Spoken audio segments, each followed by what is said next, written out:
All the ladies, if you feel me, help me sing it out.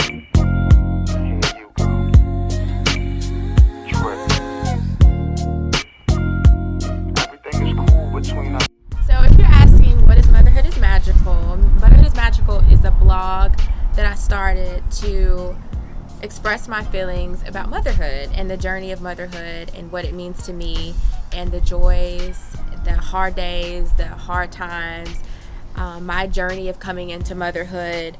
So it started off as a blog. As a few months have gone by, I wanted to expand that and kind of create a conversation among mothers, whether you're single, married, divorced, and just really talk about the things that are important to us to remove the stigma of moms always being stressed or,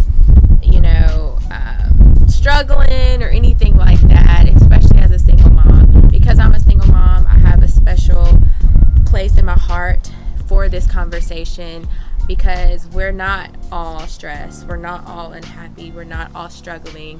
We are actually just moms who learn to make something out of nothing, and we are moms who enjoy life and embrace this journey as a mother and love our kids and do whatever we have to do for our kids. So I invite you to follow along this journey with me as we talk about the magical experience of being a mom, and I hope you continue to follow along.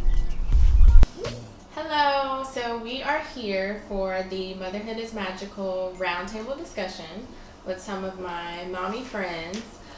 This is our first Motherhood is Magical roundtable discussion. So I'm going to kind of introduce everyone and tell you why I picked these ladies that are very special to me to do this with me. Crystal. So Crystal, she's a mom of 2 beautiful babies, and all of these ladies inspire me in some way. So we have Crystal, we have Robin, we have Tanya, and we have Jasper. So I picked y'all because, of course, I have a lot of women that I know and love, but I picked y'all because y'all are all young. You are all mothers, of course, and you happen to be single mothers like myself. And you all are doing so much in life that I aspire to be. Whether it's owning your own business, whether it's taking care of patients, whether it's starting your own business from the ground up, whether it's being involved in the community and working in the city to do different things, it really inspires me, and I see that on a daily basis, whether talking to you, whether going to get my hair done and talking to you, or they're seeing it on social media, and that's the type of message I want to send about single moms. So a little bit of things that we can discuss that affect our daily lives, that I wanted to kind of put out there. A big thing is dating and relationships. Yes. As a mom. Ooh, everybody. Let's go ahead and hit it hard and throw it out there. So, this is not scripted. This is totally organic conversation. And that's what it's going to be, and we're just going to talk about it and be real and upfront about it. Juggling a relationship as a mom is tough. Is hard. Yes. Yes. Tough. It's hard, to say the least. So anybody chime in and how do you do it? How do you juggle it? How do you make time for your significant other? How do you balance it with having young kids? Like, I want to hear I know how I do it. I want to hear from you how you do it and how you make it work. You don't do it. It does you. You're right. It's no way you do it. You got to go with the flow of your children. Right. You can plan a date night and a baby can be sick and he might not understand it. So if he doesn't understand it, then Bye. Next. Yeah. Right. Thank you.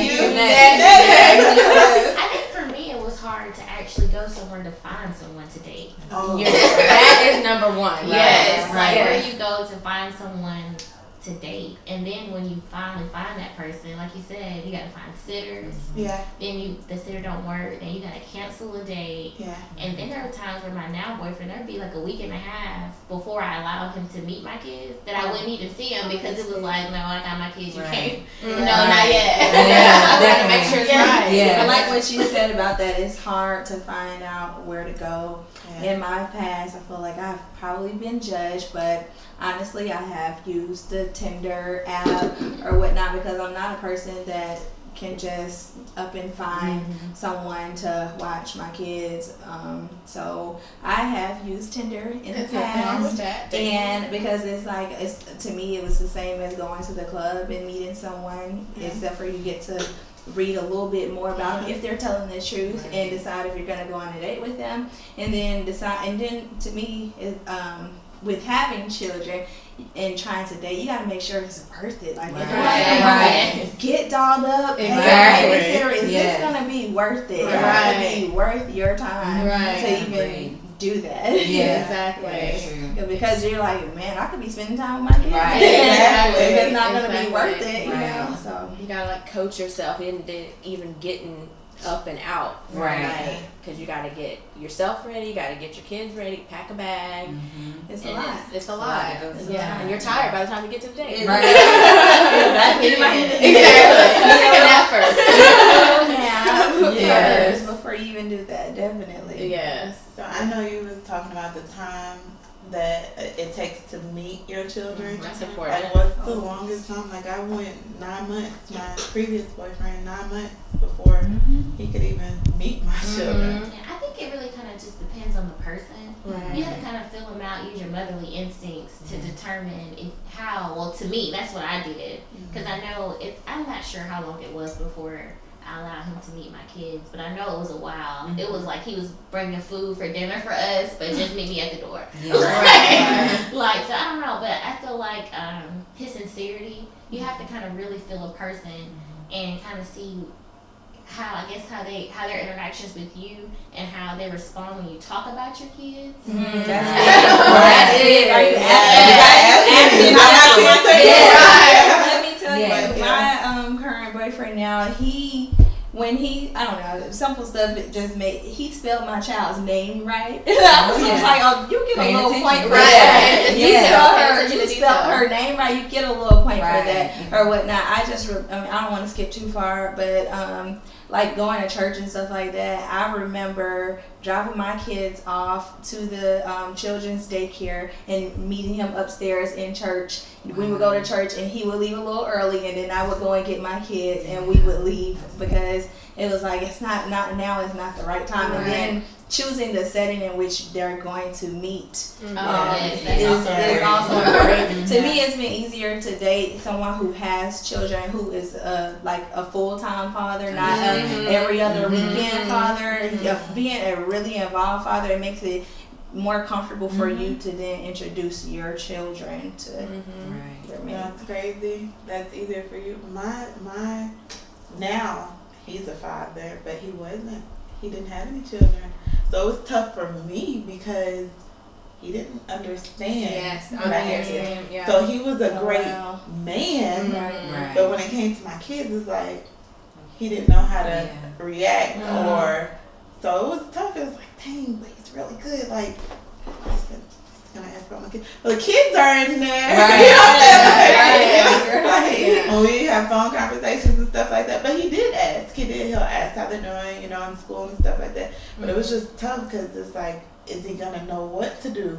Understand, come around and understand that it's like you like me, you want to date me, but it's a package deal. Yes. You're gonna have to understand those times that I may have to cancel, Right. or I can't go on this week trip because I have a child to tend to. Right. So when you have a man that doesn't have kids, you really kind of gotta warm him up in there. But he's awesome. Yeah. He's awesome now. Once before. I think you have to put preparation into it too. For me, I am such a laid back mother. My children will sleep in the bed with me or whatever. Gosh, but if if I'm getting ready, I never wanted it to feel like you guys have to get out of my bed now because Of I have a We've new had this conversation a lot, me and you. Yeah, so I'm you like, have to yes. prepare when you start dating Right. to get things together in the house or I think like it kind of with works your out for me children. because that's how my kids were. They slept with me in my apartment. I had an apartment. They slept with me there. But then this guy kind of was coming into the picture. Mm-hmm. So when we moved into the new house, I was like, okay, this is going to be your home for a long time. So we're going to get used to you sleeping in your room. So now they don't do it. Yeah. So it wasn't like, okay, he's in the picture. Now you can't Yeah, sleep. you gotta be careful. It was like, Yeah, right. yeah, So it was yeah. kind of like, it was like perfect timing, kind of, sort of. Yeah. So that kind of worked out for me because I was like, whoa, how am I going to get them It's hard. to kind of, Yeah. they're not going to understand. Right. Like, I don't Yeah. want them to, like, Feel like you're Right. choosing Right. Yeah. So- Like you lost your spot. Exactly. It's Exactly. nice to watch a relationship grow and watch your children grow. Like when I met my partner, my child wasn't even walking, wasn't doing anything, and it's kind of symbolic or whatnot. You think sometimes as single mothers, you think because maybe you have 3 children, maybe because your child is really young, that this is not you're not going to be able to date, but it's still a option for you. And then as you see your baby wasn't even crawling or anything, and now he's walking, and your relationship is still blooming. It's a beautiful thing to see. Mhm. Mhm.